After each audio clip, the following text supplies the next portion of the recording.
Dear students, today's video tutorial will deal with the lists, what they are, how they will be manipulated, and what operations can be done on lists. We will be discussing all this. So before starting, let's go through the definition of the list. I read it for you. List is an ordered sequential collection of zero or more homogeneous or heterogeneous Python objects. So here every adjective matters. Let's go through them one by one. First of all, Python object. Every data item, it may be a number or a string or a list, whatever it is. Each data item is dealt as an object in Python. For example, if you declare a variable, let us say x is equal to 15. So this 15 will be an object and this variable will be pointing towards this. So all data items are dealt as objects. Now homogeneous or heterogeneous. Homogeneous means their data type will be the same. For example, 5, 10, 15. And heterogeneous means their data type may be differing. For example, 1, 2, 2.5 or some string hello. So this is a collection of homogeneous data items and this is collection of heterogeneous data items. Next we have zero or more. Here it is to be mentioned, it is mention worthy that a list can have zero items also, means it can be an empty list, or it can have one item, it can have 2 or 3 or 4 also. So it can be empty or having some items. Next we have sequential collection. So collection means a collection of iterative items. And ordered word means that their position with respect to each other does matter. So list is an ordered sequential collection of zero or more homogeneous or heterogeneous Python objects. Let's go ahead to learn more about the lists. First of all, list is a mutable data item. What does this mean? A list can be expanded to more items, means more items can be added to a list. It can be shrunk to lesser items, means some items can be deleted from a list to shrink, or its items can be changed also. So if you can operate these three operations on a data item, it is mutable, otherwise it is immutable. For example, we will go ahead and study tuples. Tuples will be an immutable item. We will study in detail when we study them. Secondly, list is ordered. We had discussed it already. Its elements of a list have a proper order. If you change this order, list will be changed. Means their position does matter, because we will know a little bit later that these data items will be accessed by their position. Thirdly, list is dynamically managed. Dynamically managed, it will be expanded or shrunk as per its needs. So you can have an empty list, then you add some item to it, then you add more items to it, then you can add more items to it. So as you go on adding items to it, its size will be increasing. If you remove some item, suppose you remove this, the list will be shrunk to small size. So a list will be allocating memory to its members, to its items in a dynamical way. As in case of arrays, we had it in static way. We will learn more about them. Here is a comparison between lists in Python and its equivalent arrays in C or C++. If you remember in C++, we had an array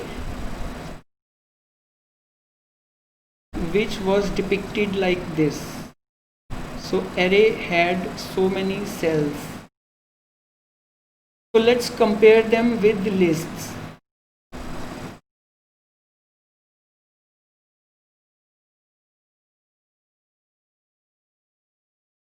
Now let's study the difference one by one. Arrays can have only homogeneous data items. So arrays can have a single data type of all the items. Means if you declare an array in C, if you remember, you declare arrays in C like this: float, ARR 20, like this. So in this case, you are having an array named ARR having 20 cells, and all the cells will contain floating type variables. So an array can have only one type of variables, which is float in this case, or you can have integer. If you have one item as integer, all of them will be integer. So array can have only similar data type of items, but list can have heterogeneous data items. We had discussed it earlier also. A list can have one element of one data type, other element of maybe of the same data type, or can of the different data type also. Secondly, arrays are contiguously arranged in memory, whereas lists are non-contiguously. What does this mean? In array, memory for whole of its item will be in the form of a single chunk. Means first item will be placed first. When it ends, the next item starts immediately.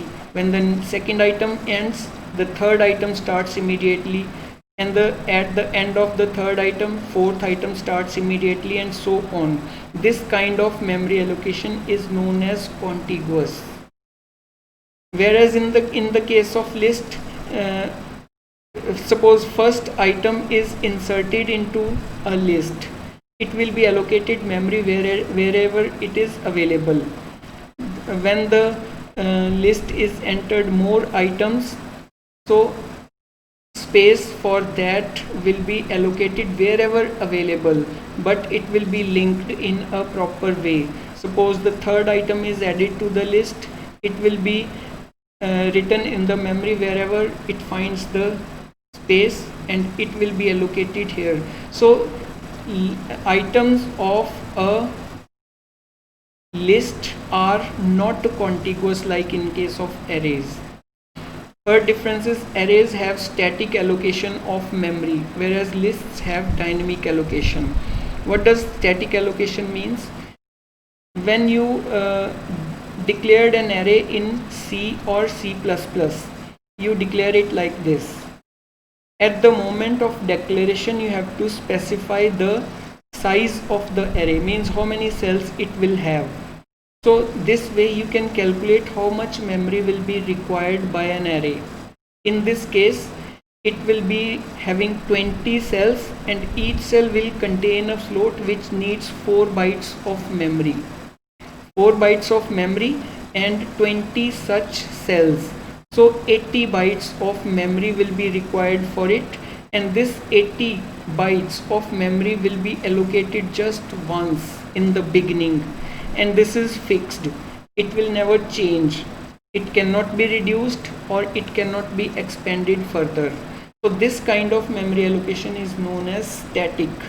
In case we have lesser number of elements in the array, rest of the vacant cells, memory for that will be wasted.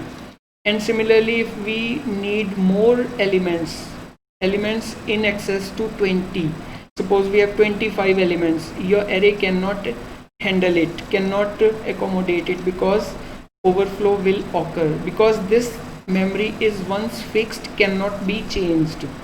But whereas in case of dynamic allocation, as in case of lists, this memory is allocated as and when required. When this is an empty list, no memory will be allocated to it. When you add element to it, this memory will be allocated, and memory for 5, which is an integer, so 2 bytes will be allocated to it. If you expand it further,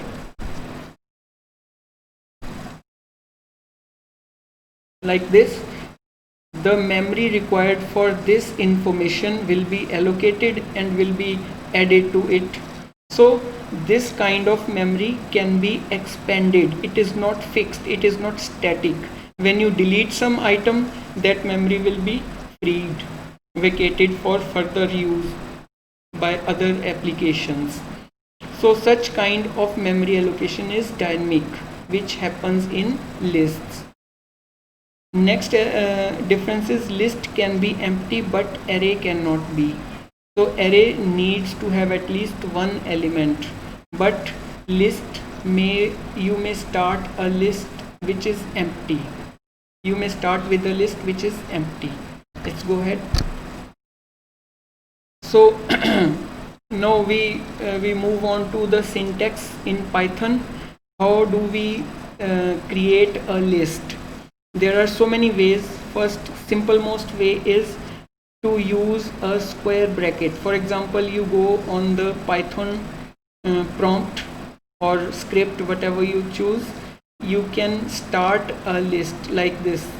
Suppose L is the name of the list. L is equal to 3, 4, 5, 6, 7, and simply enter. If you are on the prompt, a list will be created. So this square bracket indicates that this variable is a list. If you go to Python prompt like this, let's take the example L. I am declaring L as a list. 2, 3, 4, 5. So you end the list with the closing square bracket. If you enter, now L is declared. If you print L, you will have this list 2, 3, 4, 5. And list is mutable, means if you change an element, we will discuss in detail. L2 is the third element. It starts from 0, 1 and then 2. So L2 is this item. If you change it, it will be accepted. So now you print the new list, it will be changed. So L2, third element of this list, is changed. So this list is mutable.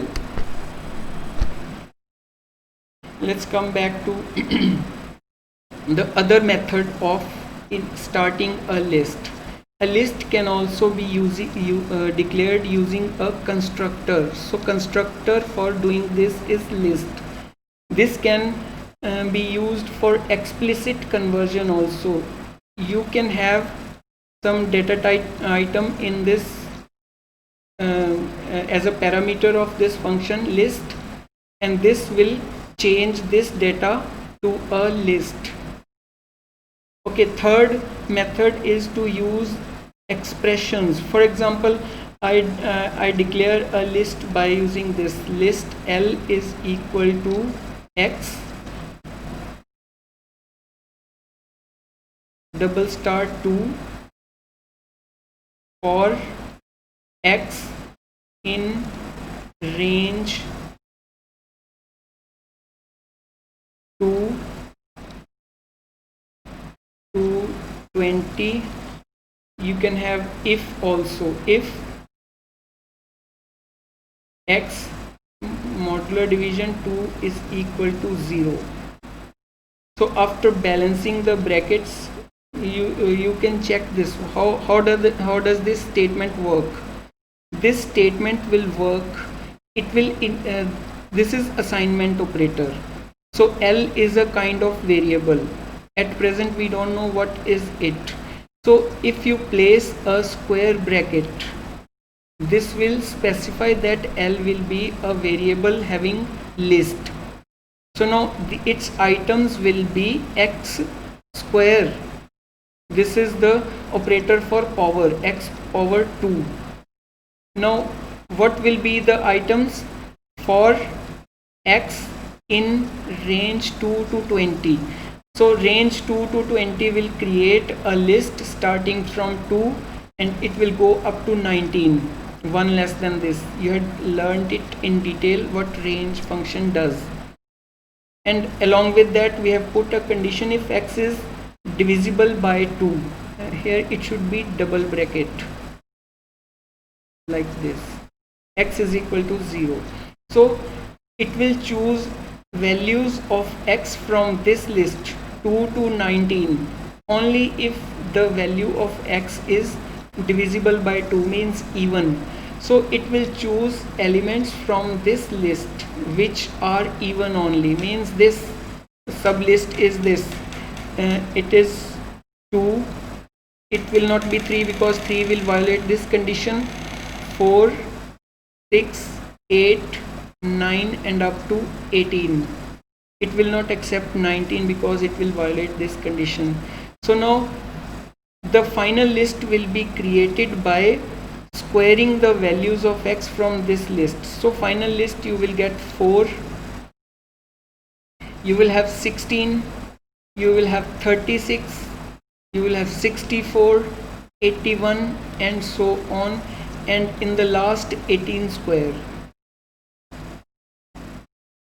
right? So there are 3 methods of creating a list. Let us check them practically. You can have list like this. The first method is this, and the second method of expression we study, L is assigned x to for x in, you can see different colors for keywords, for x in range 2 to 20 if x modular division 2 equals 0. So you can create like this, syntax error, it's an invalid K4. I missed to put a bracket, square bracket, closing square bracket here.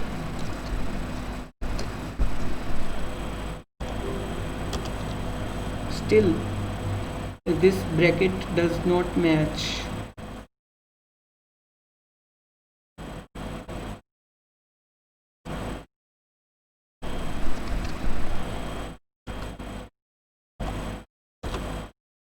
So now list is created. Instead of putting the square bracket, I had put a round bracket here. That was the error. So now if we print L, it will be containing 4, 6, 36, 64, 100, etc. As we had discussed, this is 18 square.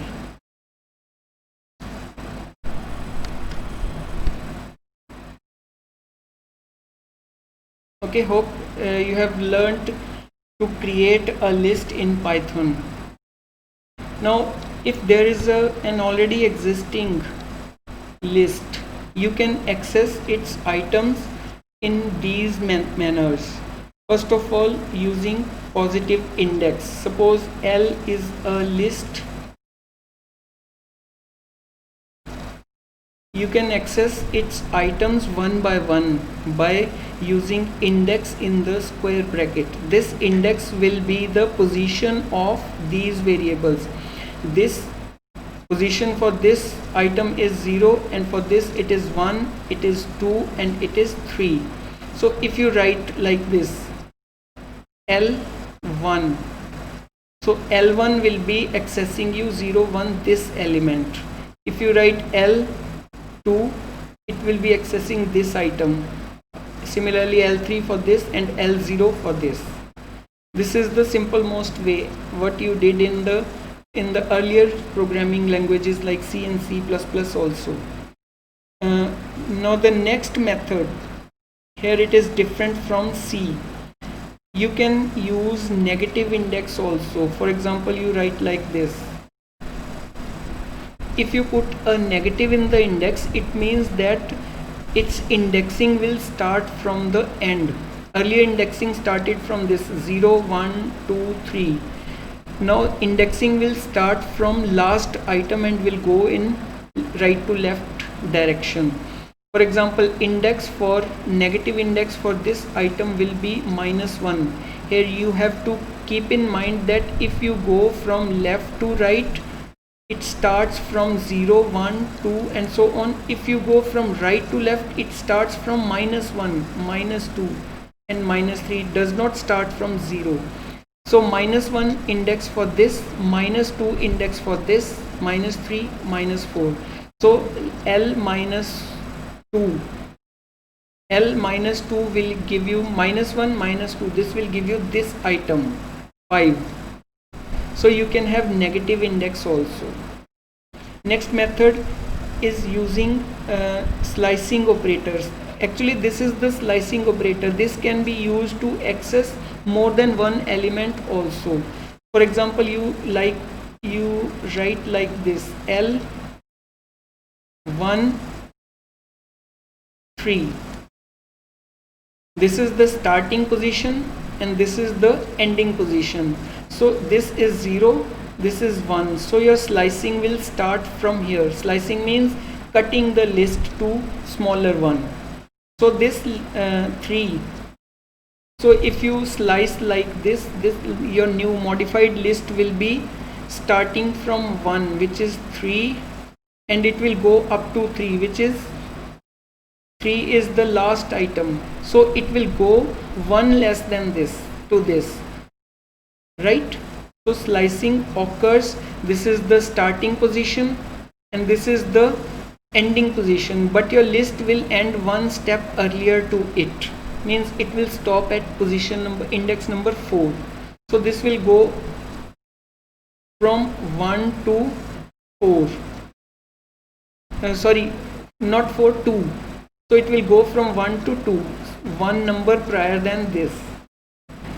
Okay, so using slicing operator, you can slice down a list to a smaller one. Next is using loop. For example, you are to print all the items from a list. You can use for loop as follows: X in list, whatever is the name of the list, then colon print X. This way you can print all the items in the list. Let's take a look at the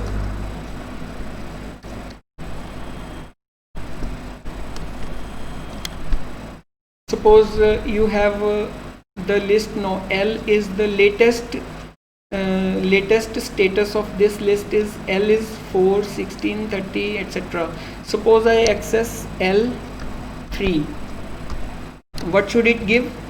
3 means 0, 1, 2, 3. So this item should be returned. Let us see. Right? Let's try negative also, negative index also. Let us let's say I write -3. What should be given? Starting from the, because it is negative, now we will start from the end. This is -1, this is -2 and this is -3. So it should return 196. Similarly, you can slice a list like this: L, let us say 3, 2, 7. What will be the slicing now? 3, 0, 1, 2, 3. So this will be the starting point. 4, 5, 6. This will be the end point, 1 less than the end position. So your list will be now 64 to 196. Let us say.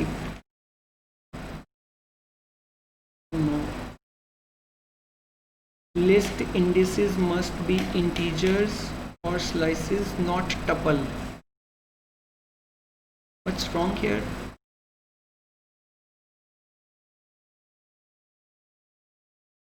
L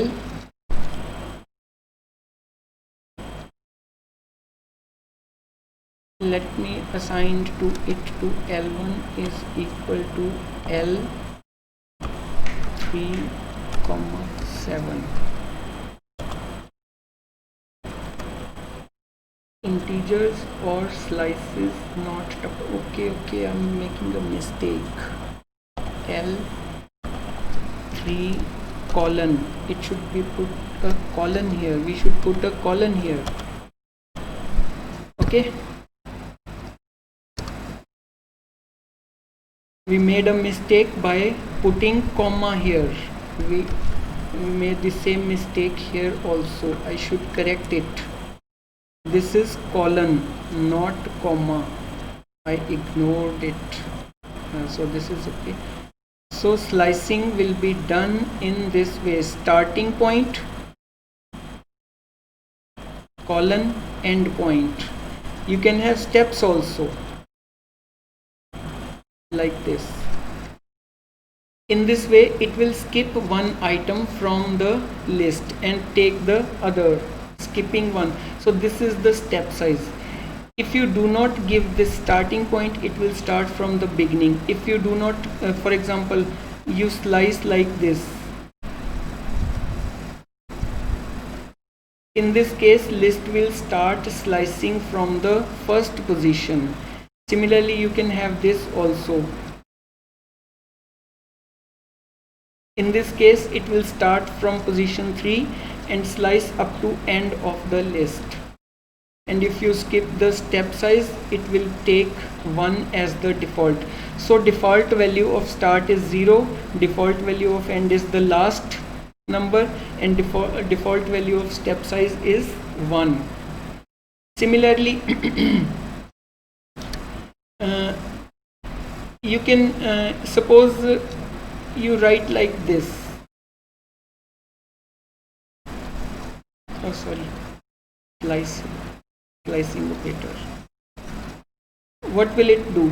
If the starting position is greater than the ending position, it will provide you error. Similarly, if you provide 3.5 as the starting position, 7 as the ending position, this will also give you error of data type. Okay, so now let's take the last example practically using loop. For x in L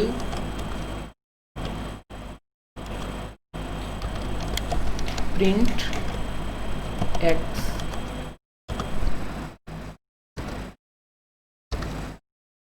So it will print all the items of the list in a vertical.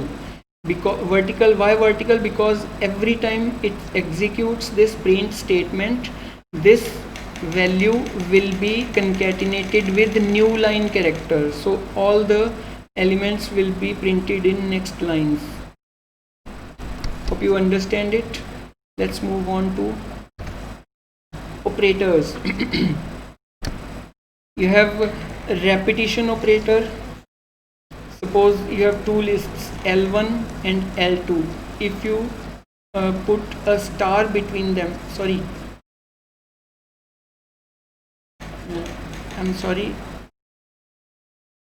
L1, suppose you write like this. This operator, star operator, can have integer as the second operand. It means that items of this list will be repeated this much number of times. So it will be repeated twice. So if you have this, then items will be repeated thrice. Similarly, if you have two lists, L1 and L2, and put a concatenation operator here plus, then these two lists, items of these two lists will be concatenated. And similarly, you can check whether an item exists in the list or not. if suppose you can write like this, 7 in L1.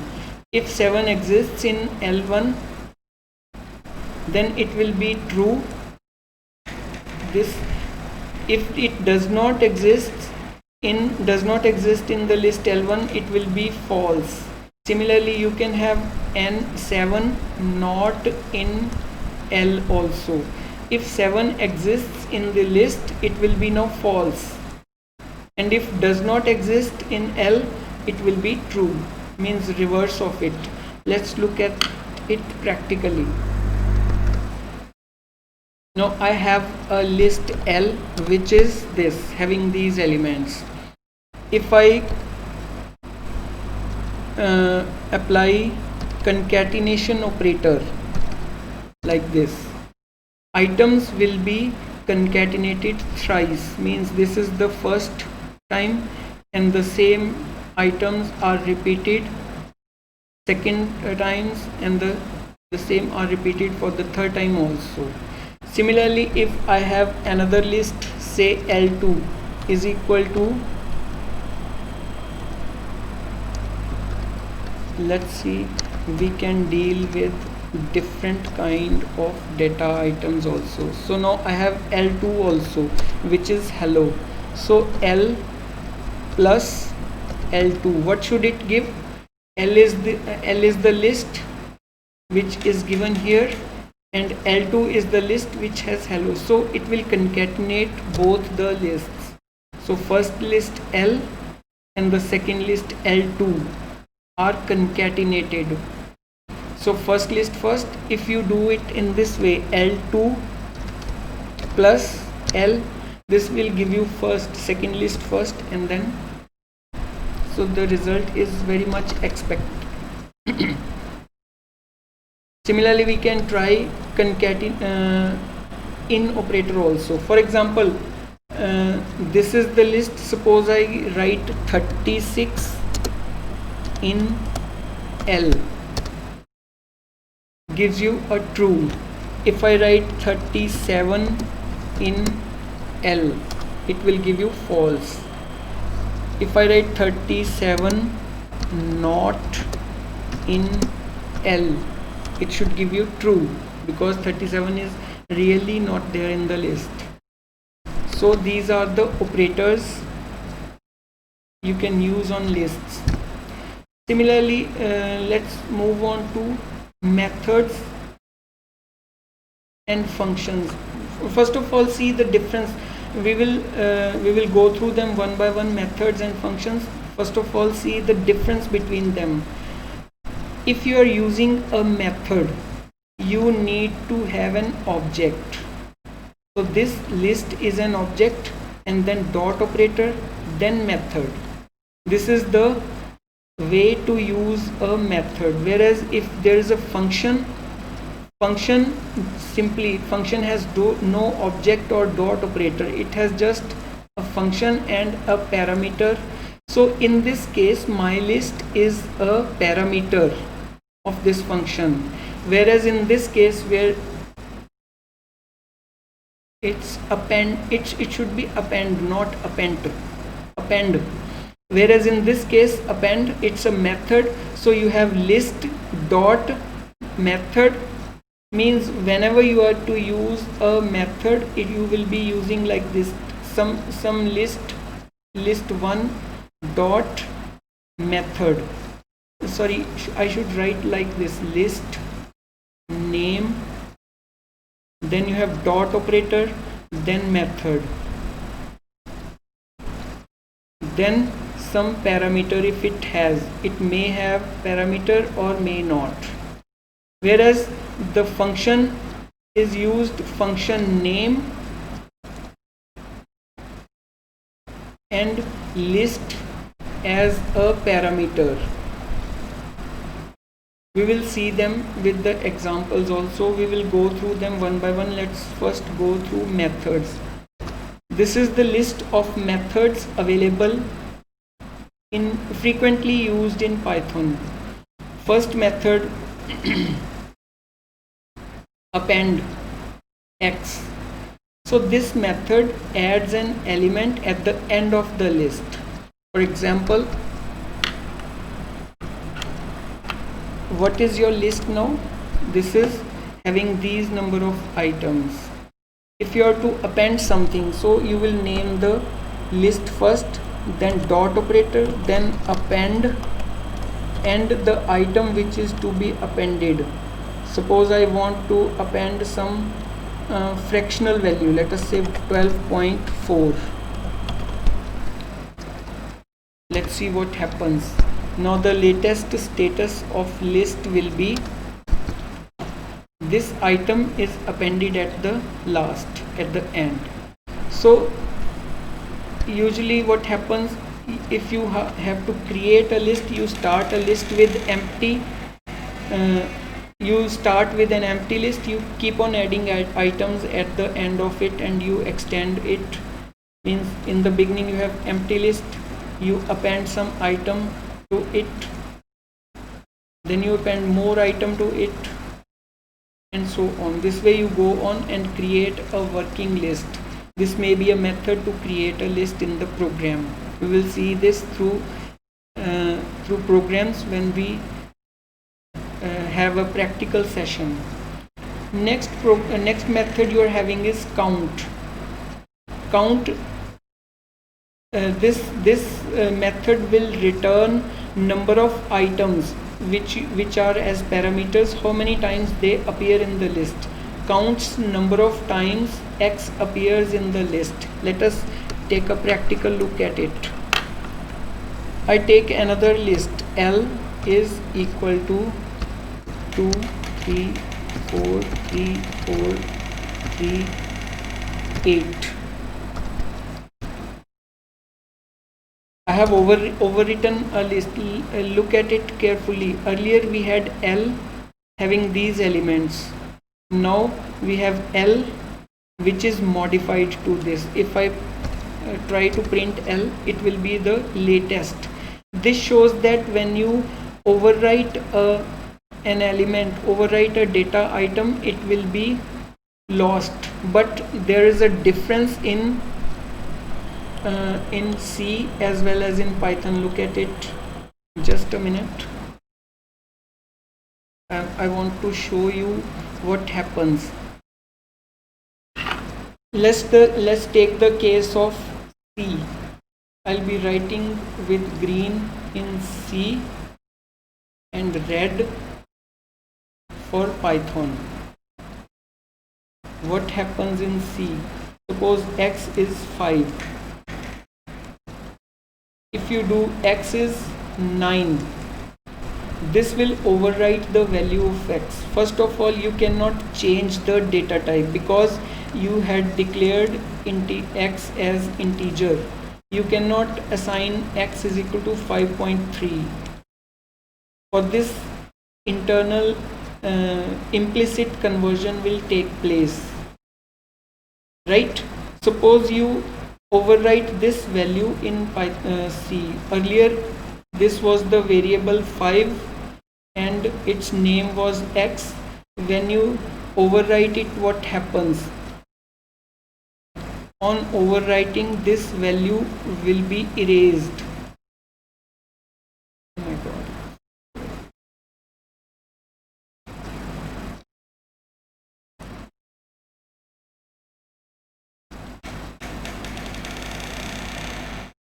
On overwriting, this value will be erased and new value will be put into it. The last value will be lost.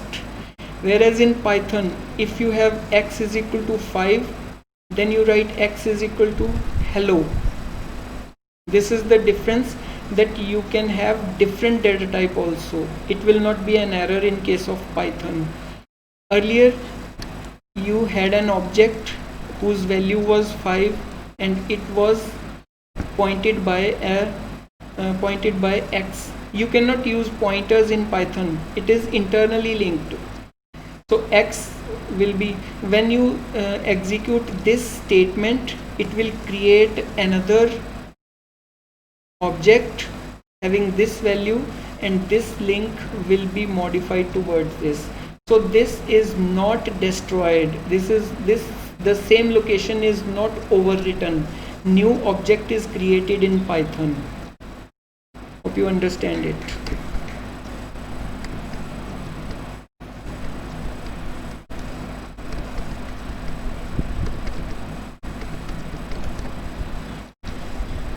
Okay, count, we were talking of count function.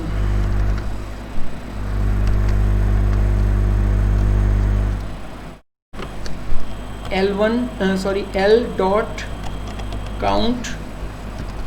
Let us suppose we want to count this item. What should it return?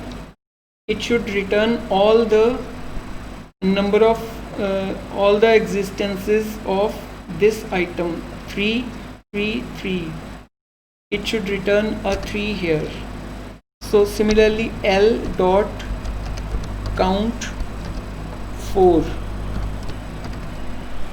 because 4 happens in this list twice, it should return 2. Similarly, L dot count say 1, which does not exist in this list, it will return a 0 here.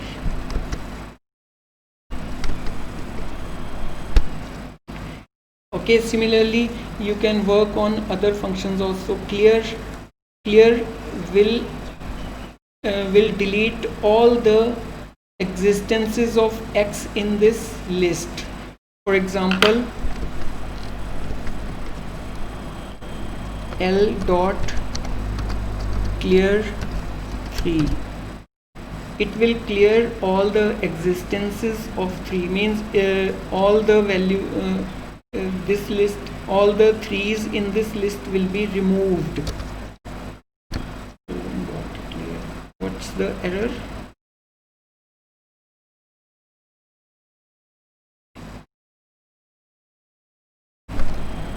L1 dot clear, it will clear whole of the list. Now L will be an empty list. Okay. Similarly, extend L. This time you have a capital letter in this. It's a list. It's not, these are single items, it is a list. If you extend a list with this function, it will concatenate second list. Let us see how. Suppose L is equal to 2, 3. Similarly, I have another list L1, which is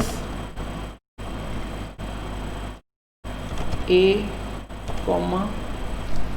B. So now let's extend L dot extend L1. So L will be changed, right? This list will be changed and this will be unchanged. Suppose I print L1, it will be the same AB, right?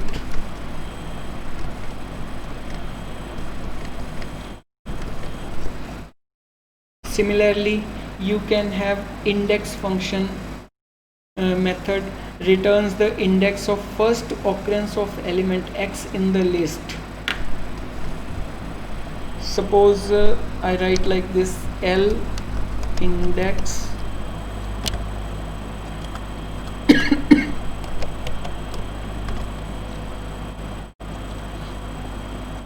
3. 3 exists one time in this list and its index is 0, 1. Suppose I have another list 2, 3, 4, 3, 5, 3, 4. So if I use the same method,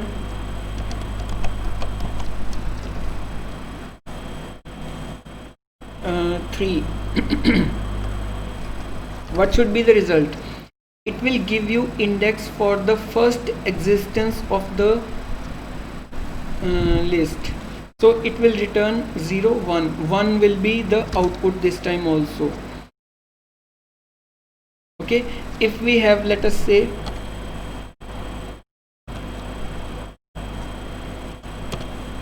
L dot index, let us suppose 5, what will be the output? First occurrence of 5 is this, and index for it is 0 1 2 3 4, so it should be 4.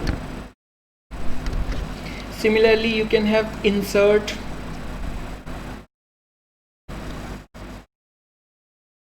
It will insert an element in the list. It should have another parameter, which first parameter usually gives the position and the second parameter gives the item which is inserted in it. For example, L dot insert position is, let us say, 2, and the item to be inserted is A. So what has happened, let us check. So this is the location where it is to be inserted. So in this list 0 1 2, so 0 1 2, this is the location where item will be inserted, and this is the item which is to be inserted, A. So the new form of the list becomes 2 3, and after that exertion, then rest of the list, all the elements, remaining elements, will be shifted to right through one step, right? Similarly, you can have pop. Pop will give you see, pop function, pop I removes and returns the element at the index I. Here is a difference between pop I and index I. Index just gives you the index of this variable, whereas pop gives the index and removes it from the list. Let us see. Because it will give some index and that will be stored in some variable. Let us say A is L dot pop A, not A, it will create a confusion. I better take 5. What is the value of A? 5, because it's the location of the 5 element 0 1 2 3 4 5. So this is the location. By chance it is 5, or it is also 5. So this is location is returned, but if you see the list now, it will be removed. 5 is removed from here. So the difference between index and pop is that index just gives you position, but pop, after giving position, will remove that item from here. Secondly, it will be stored, the popped item's position will be stored in some variable. Similarly, you can have remove function. Obviously it will be used to remove this item, removes the first occurrence of the element X from the list. Similarly, you can have reverse also. Reverse will be reversing the string. Let us see. Reverse does not need any parameter. You have list,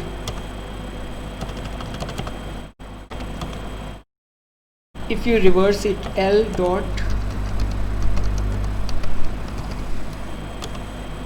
now print the same list, it is exactly reversed 433 4A 232. Now the list has finally changed. Keep in mind that the original list will be changed now. And in the last you have sort. Sort as the name suggests, sorts the elements of the item.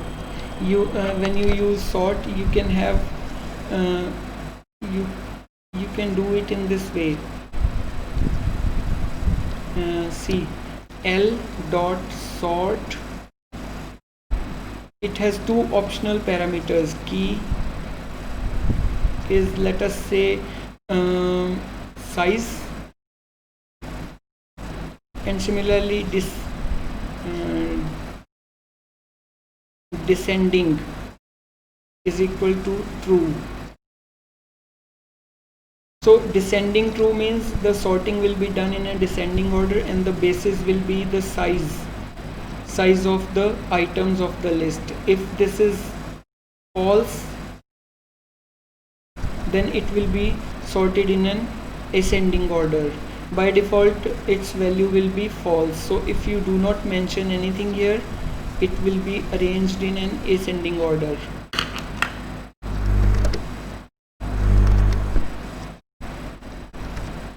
Let's now have a look at the functions. These functions will not have an object. So length function will tell you the length of list, means number of items. For example, you had a list L. L is the list. If you now, the method of using functions is a bit different. You'll be using it like this. Earlier you were using with dot operator. So length of L will give you number of items in this list. 1, 2, 3, 4, 5, 6, 7. 7 items in the list, so 7 is returned. Similarly, you can have minimum value in this list and maximum value in this list, and sum also. Let us see all of them. Min L will give you minimum value.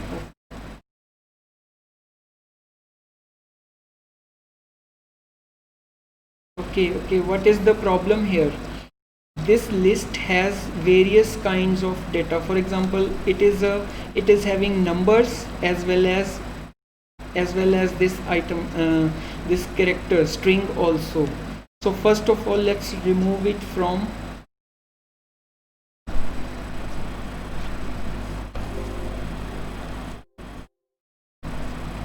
L dot remove. Now what is L? It does not, it has only numbers. So now let's try minimum L. So minimum value among this is 2.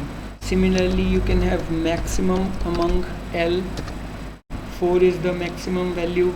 You can add them. 7, 10, 14, 17, 19. So this gives you sum of the numbers. You can have more function. This is not method, it is wrongly written here. These are functions, because methods were earlier studied. Okay, I think enough for the day. Thank you very much.